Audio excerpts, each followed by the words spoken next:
कुछ व्यूअर्स की रिक्वेस्ट थी, क्वेरी थी कि कैसे मैंने मेरे इस अपराजिता के प्लांट को तैयार किया है। आप देखेंगे हैच के फॉर्म में है, राउंड शेप में। सो कैसे इसे बनाया है मैंने, कितना समय लगा है, क्या पूरा प्रोसेस है, इसकी केयर किस तरीके से करते हैं, सभी कुछ आपके साथ में शेयर करूं। सो उसी से रिलेटेड आज का ये टॉपिक शेयर कर रहा हूं। इसकी केयर टिप भी मैं आपके साथ में बताने वाला हूं, और जो मेरे से काफ़ी सवाल इसके बारे में पूछे गए हैं पहले भी, उसके बारे में भी इन्फॉर्मेशन देने वाला हूं। सो चलिए टॉपिक को स्टार्ट करते हैं। मैं हूं अनूप, आपका होस्ट, और आप देख रहे हैं बगिया की ABC।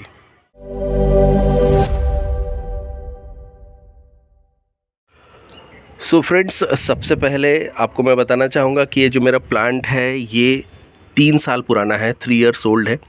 अभी ये 14 इंच के पॉट में लगा हुआ है। इसके पहले ये 12 इंच में था, और जब मैं इसे लेके आया था, नर्सरी से लाया था, तो 60 रुपीज़ में करीब लेके आया था, और ये तब 10 इंच के पॉट में लगा हुआ था। बेसिकली इस प्लांट की केयर में जो सबसे इम्पॉर्टेंट है वो है इसका सॉइल हमेशा मॉइस्ट रहना चाहिए, नमी हमेशा बनी हुई रहनी चाहिए। अगर बारिश के मौसम में भी किसी दिन पूरे दिन पानी नहीं गिरता है, या सुबह मैं अगर उठता हूँ, जैसे अभी आपको नमी दिख रही है, तो ये बारिश होने के बाद का है। लेकिन अगर मुझे नमी नहीं दिखी तो वाटरिंग इसमें मैं डेली बेसिस में करता हूँ। इस बारिश के मौसम में भी ये इसकी केयर की सबसे इम्पॉर्टेंट और सबसे ख़ास टिप है, जो कि आपको ध्यान रखना है अगर आप अपराजिता का प्लांट लगा रहे हैं और आपके यहाँ पे टेम्परेचर नॉर्मल सीजन में जब गर्मी रहती है तो 40-45 तक चला जाता है। तो बारिश के मौसम में गर्मी कैसी रहेगी, सर्दियों में कैसा सर्दियों का मौसम रहेगा, गर्मियों में कैसा रहेगा, ये सभी कुछ आप समझ पाएंगे।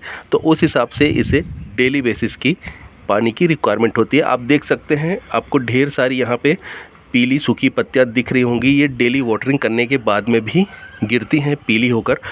अगर इसके पॉट में आप नमी मेंटेन नहीं करेंगे तो पत्तियां ज़्यादा पीली होती हैं, ज़्यादा प्लांट स्ट्रेस में जाता है। तो इस बात को ध्यान रखना है, इस बात को समझना है कि आपको इसकी प्लांट की सॉइल के अंदर में रेगुलर बेसिस में वाटरिंग करना ही करना है। फ्रेंड्स, अपराजिता के प्लांट की केयर में जो दूसरी सबसे ख़ास बात है वो ये है कि इसे सनलाइट प्रॉपर और फुल सनलाइट मिलना चाहिए। यानी कि प्लांट ऐसी जगह पे होना चाहिए कि इसके ऊपर में डायरेक्ट धूप पड़नी चाहिए। बारिश के मौसम में अगर धूप नहीं निकल रही है तो फुल ब्राइट लाइट इसे मिलनी चाहिए। डायरेक्ट ये आसमान के नीचे होना चाहिए, इसके ऊपर में कोई भी शेड या कुछ भी नहीं होना चाहिए, कोई ग्रीन नेट नहीं होना चाहिए। बहुत ज़्यादा टेम्परेचर, जब 35 से ऊपर टेम्परेचर रहता है गर्मियों के समय में, तब आपको इसे सुबह 10 बजे से 11 बजे तक की धूप ही देनी है। 6-7 बजे से जब से धूप निकलती है तब से लेके 11 बजे तक हार्डली, इसके बाद में धूप नहीं देनी है, नहीं तो प्लांट आपका झुलस जाएगा, ख़राब होगा। फ्लावरिंग भी बंद हो जाती है ऑलमोस्ट जब 40 के ऊपर टेम्परेचर जाता है। लेकिन नॉर्मल सीजन है, नॉर्मल मौसम है, गर्मियों के अलावा सर्दियों का, बारिश का मौसम है, तो आपको इसे ओपन स्काई के नीचे रखना है, फुल सनलाइट में आपको रखना है। जितना ज़्यादा इससे फुल सनलाइट मिलेगा उतना अच्छे से चलेगा, उतना हरियाली इसमें रहेगी, उतनी इसमें बर्ड्स बनेंगे। आप देखिए कितनी अच्छी बर्ड्स इसमें बनती हैं और अच्छी क्वालिटी के इसमें फ्लावरिंग होती है। आप देखिए फ्लावर का साइज़ भी देख सकते हैं, तो बहुत अच्छे से ये चलता है, बहुत बढ़िया इसके अंदर में ग्रोथ देखने को मिलती है जितना अच्छे से आप इसे मेंटेन करते हैं, धूप में रखते हैं। तो ये दूसरी केयर टिप है जो कि बहुत इंपॉर्टेंट है सनलाइट की, और 6 से 7 घंटे की कम से कम मिलनी चाहिए, ये आपको ध्यान रखना है। फ्रेंड्स, अपराजिता के प्लांट की केयर में तीसरी टिप है इसको सही तरीके से फर्टिलाइज़ करना। अगर आप इसकी सॉइल को वेल ड्रेन रखते हैं, सॉइल के अंदर में मिट्टी, रेत, कंपोस्ट मिला करके तैयार करते हैं, तो इसमें कंपोस्ट आपको गाय के गोबर का यूज़ करना है। मिट्टी जितना वेल ड्रेन रहेगी, पानी जितना आराम से फ्री फ्लो होगा, बहुत आसानी से बाहर निकल जाएगा, उतना इसके लिए फ़ायदेमंद होगा। क्योंकि इसकी सॉइल को मॉइस्ट रखना ज़रूरी है, नहीं तो फिर लीव्स ड्रॉप होती हैं। और अगर आप मॉइस्ट रखना चाहते हैं तो मिट्टी के अंदर में पानी नहीं रुकना चाहिए, पानी आराम से बाहर निकल जाना चाहिए। तो आपको सॉइल इसकी वेल ड्रेन तैयार करनी है, और इसकी जड़ें ऊपर की तरफ उठती हैं, जब ग्रोथ करता है तो ऊपर की तरफ चलती हैं। तो आपको बहुत ज़्यादा गुड़ाई नहीं करनी है। अगर आप इसकी सॉइल की गुड़ाई करेंगे तो रूट्स ब्रेक होती हैं, फिर प्लांट पे आपको रिज़ल्ट नहीं मिलेगा। महीने में एक बार अगर आप गुड़ाई करके ऊपर की आधे 1 इंच की मिट्टी को अगर आप थोड़ा बहुत हटा देते हैं, थोड़ी बहुत रूट्स ऊपर की ब्रेक हो जाती हैं, तो रिकवरी हो जाती है, बहुत प्रॉब्लम नहीं आती है। प्लांट अच्छे से चलता रहता है। लेकिन आप अगर रेगुलर बेसिस में 1 से 2 इंच की गुड़ाई करके ऊपर की रूट्स को ब्रेक करते रहेंगे तो प्लांट आपका सही से नहीं चलेगा। जितना छोटा प्लांट उतनी ज़्यादा प्रॉब्लम क्रिएट करेगा। अगर बड़ा प्लांट है तो रिकवर कर भी जाता है, लेकिन छोटा प्लांट है तो प्रॉब्लम होगी उसमें, फिर आपको रिजल्ट नहीं मिलेगा, प्लांट नहीं चलेगा। तो आपको बहुत ज़्यादा टॉप सॉइल की गुड़ाई नहीं करनी है अगर आपको टॉप सॉइल में रूट्स इसकी दिख रही हैं, क्योंकि ऊपर की तरफ ही ये चलती हैं। खाद इसकी सॉइल के अंदर में गोबर की देंगे, सबसे बेस्ट रहेगा। मैं पहले गोबर की खाद यूज़ करता था, लेकिन अभी मैं इसकी सॉइल के अंदर में बकरी की जो एड़ी होती है, जो गोट मैन्योर होता है, उसको यूज़ कर रहा हूँ और उसका रिज़ल्ट भी बहुत ही ज़बरदस्त है। अब बात करते हैं इसे इस तरीके से हैच के फॉर्म में कैसे आप क्रिएट कर सकते हैं, या मैंने कैसे क्रिएट किया है। सो आप देख रहे हैं जो नीचे इसकी लताएं लटक रही हैं, अगर आप इनको स्टार्टिंग से बांध करके रखते हैं और जैसे जैसे बढ़ती इनको सपोर्ट दे के रखते हैं तो ये एक जो वाइन है उसके फॉर्म में, यानी कि बेल के फॉर्म में आसानी से बढ़ता रहता है। लेकिन मैंने इसे बेल के फॉर्म में बढ़ाया है पिछले 2 साल जब ये मेरे पास में स्टार्टिंग से आया था वहाँ से। लेकिन मुझे एक परेशानी आती थी इसके फूल चुनने में, क्योंकि इसके ज़्यादातर फूल अंदर दब जाते थे और दबने के कारण फिर चुन नहीं पाता था। इस कारण से इसमें फली बनने लग जाती थी। आप जानते हैं अपराजिता की जो फली है अगर वो ज़्यादा बनती है तो प्लांट के अंदर में फ्लावरिंग कम होने लग जाती है। और अगर आपको नहीं पता है तो आपको इसको फॉलो करना है कि आपको इसमें फली नहीं बनने देना है। फली कब बनती है? जब हम इसमें से फूल चुनते नहीं हैं, सूख जाता है, सूखने के 3 दिन 4 दिन बाद उसमें फली बनने लग जाती है। मेरे प्लांट के ऊपर में फ़िलहाल एक सिंगल फली नहीं है। मैं सारे फूल इसमें से चुनता हूँ और फली नहीं बनती है, इस कारण से इतनी इसमें फ्लावरिंग होती है। अगर आप फली बनने देंगे तो आपको फिर फ्लावरिंग नहीं मिलेगी। अगर आपको किसी को सीड देने हैं तो एक फ्लावर छोड़ दीजिए, एक फली बनेगी, उसको आप तोड़ के सामने वाले को सीधे दे दीजिए।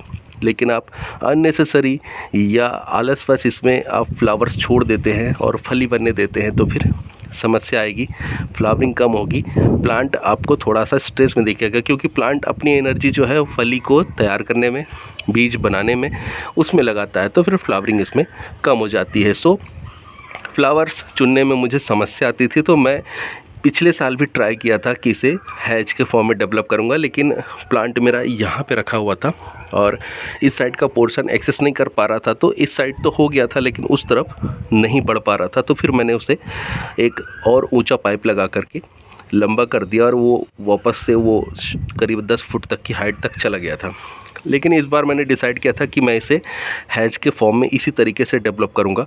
सो मैंने इसे पोजीशन चेंज करके सेंटर पे रख दिया और इसके साथ में इसे मैंने खुले में छोड़ दिया। और जिस एरिया में इसमें गैप था, यानी कि इधर ग्रोथ है, मान लीजिए इधर नहीं है, तो मैंने उसे सनलाइट जिधर से सूरज निकलता है उस तरफ कर दिया। तो जिस तरफ ग्रोथ नहीं थी उधर भी ग्रोथ बढ़ गई और पूरा ये घना हो गया।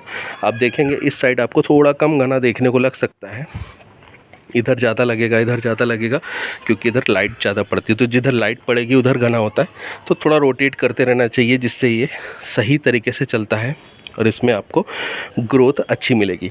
अभी सेंटर में रखने से ये हैच के फॉर्म में तो डेवलप हो गया, लेकिन इतना आसान नहीं है, क्योंकि इसको मेंटेन करने के लिए आपको सपोर्ट की ज़रूरत पड़ती है। तो सेंटर पे मैंने ये एक 1 इंच का पाइप आता है करीब, प्लास्टिक का, जो CPVC वाला जो हमारे पाइप पानी के लिए यूज़ होता है वो वाला है ये।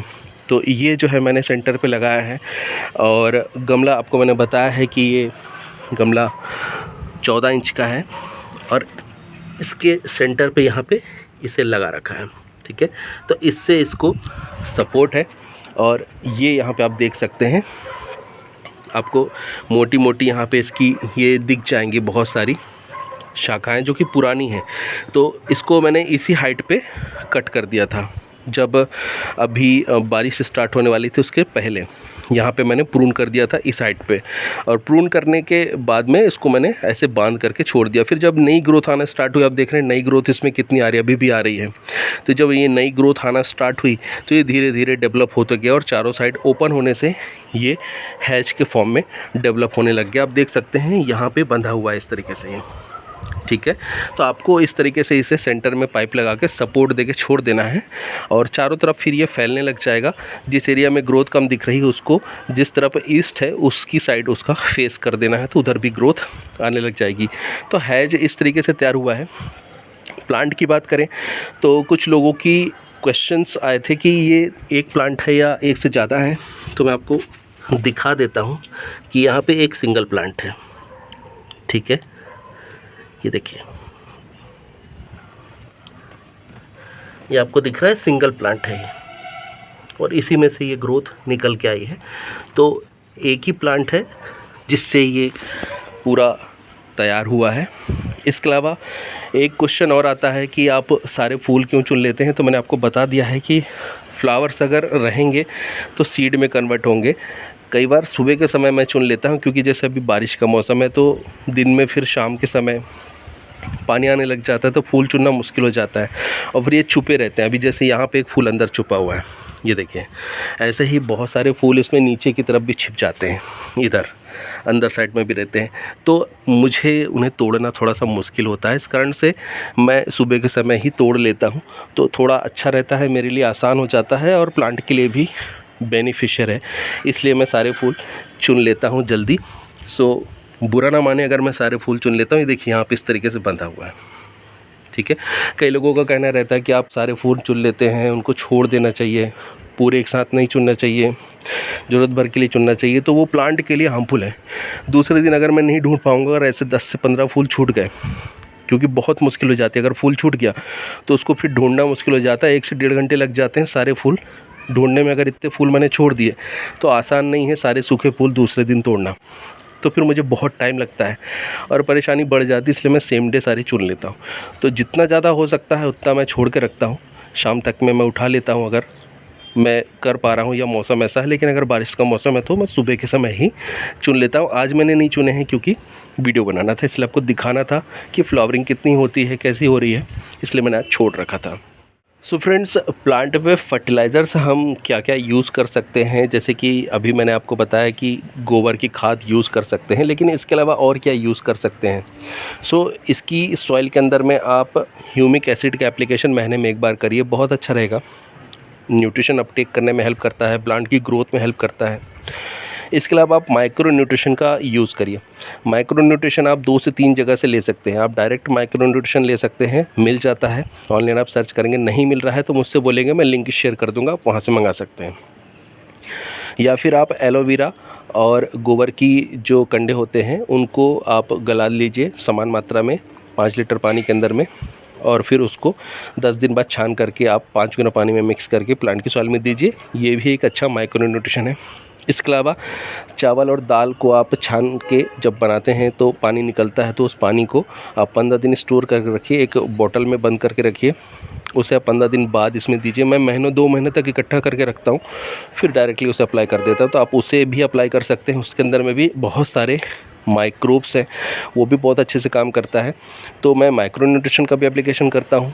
कभी कभी मैं गाय के गोबर और एलोवेरा के पत्ते से बना हुआ लिक्विड फर्टिलाइज़र भी देता हूँ। इसके अलावा मैं चावल के पानी का भी प्रयोग करता हूँ, ह्यूमिक एसिड का भी एप्लीकेशन करता हूँ। तो ये सारी चीज़ें हैं जो मैं करता हूँ। इसके अलावा इसकी सॉइल में आप एंजाइम्स को बढ़ाने के लिए, क्योंकि जितना ज़्यादा एंजाइम रहेगा उतना ज़्यादा प्लांट को न्यूट्रिशन अवेलेबल होगा जिस फॉर्म में उसे चाहिए अपटेक करने के लिए, तो वो मिल पाता है। तो उसके लिए आपको एंजाइम्स की मात्रा बढ़ानी है। तो चावल के पानी से ऑलरेडी काम हो जाता है, क्योंकि मैं उसको 1-1 महीने तक स्टोर करके रखता हूँ। बॉटल में बंद करके रखा हुआ तो स्मेल भी नहीं आता है, आसानी से स्टोर हो जाता है। हल्का सा ढक्कन ढीला रखना है जो गैस बन रही हो निकल सके। या फिर आप इसकी सॉइल के अंदर में बायोएंजाइम दे दीजिए। आपके पास में जीवामृत है तो आप उसको दे सकते हैं, आप वेस्ट डिकम्पोज़र दे सकते हैं। ये सारी चीज़ें हैं जो आप इसमें दे सकते हैं। तो ये सारी चीज़ें देने से इसमें अच्छी ग्रोथ मिलेगी। ये पुरानी लीव्स हैं, ये अभी नई हैं, क्योंकि अभी धूप कम निकल रही है इसलिए हल्का सा लाइट हो गई हैं। धूप निकलना चालू होगी तो क्लोरोफिल की मात्रा बढ़ जाएगी। ठीक है, तो इस तरीके से प्लांट की केयर में ये फर्टिलाइज़र्स हैं जिनका मैं एप्लीकेशन करता हूँ। और फिलहाल मैंने सॉइल के अंदर में आप देखेंगे बकरी की एड़ी दे रखी है। ठीक है, और यहाँ पे आप सॉइल को अगर देखें तो इस तरीके से सॉइल रहती है, पूरी ड्राई है ना। पानी दे रखा है, आज मैंने नहीं दिया है क्योंकि आज मौसम थोड़ा सा गीला है, बारिश हुई है। लेकिन अगर बारिश नहीं होती है तो फिर इसकी सॉइल के अंदर में मैं पानी डेली देता हूँ, जो कि मैंने आपको पहले भी बताया। इसके अलावा फ्रेंड्स, आप इसकी सॉइल के अंदर में जो छाछ होती है, खट्टी छाछ होती है, दही का जो सेकंड फॉर्म होता है, जब उसमें से घी निकाल लेते हैं, मक्खन निकाल लेते हैं, तो उसको भी आप इसमें दे सकते हैं। आप 100 ml के आसपास 1 लीटर में घोल करके फिर इसकी सॉइल में दे दीजिए। प्लांट के ऊपर में छिड़काव भी कर सकते हैं। सो ये सारी चीज़ें हैं जो फर्टिलाइज़ करने के लिए मैं यूज़ करता हूँ और उसी से ये सारा कुछ रिज़ल्ट है। आप देखेंगे इस एरिया में थोड़ा सा घनापन इसमें कम है, उसके पीछे रीज़न ये है कि यहाँ पे ये प्लांट है, इस कारण से भी है, और दूसरा थोड़ा सा सनलाइट का भी जो है वो उधर नहीं मिल पा रहा है, उसको प्रॉपर तो नहीं है। तो अगर मैं इसको ऐसे रोटेट कर दूँ थोड़ा सा, तो ये इधर भी आगे जाके घना हो जाएगा, जो कि आने वाले समय में मैं कर दूँगा। तो इस तरीके से आप प्लांट की केयर कर सकते हैं। आप इसको प्रून कर सकते हैं अगर आप चाहते हैं कि बहुत ज़्यादा नहीं बढ़े। अगर बहुत ज़्यादा बड़ा होने लग गया है तो इनको आप जो टिप एरिया है वहाँ से आप कट कर दीजिए यहाँ से, तो ये आगे बढ़ना बंद हो जाएंगे और नई ब्रांचेस इसमें निकलने लग जाएंगी, तो घना होने लग जाएगा। जितना ज़्यादा इसको बढ़ने देंगे उतना कम इसमें ग्रोथ मिलेगी, जितना इसको नहीं बढ़ने देंगे उतना ज़्यादा इसमें ग्रोथ मिलेगी, उतने ज़्यादा इसमें फ्लावर्स मिलेंगे। हैज बनाते समय एक बात आपको ध्यान रखनी है कि ये जो पाइप आप सेंटर में यूज़ कर रहे हैं ये मजबूत होना चाहिए।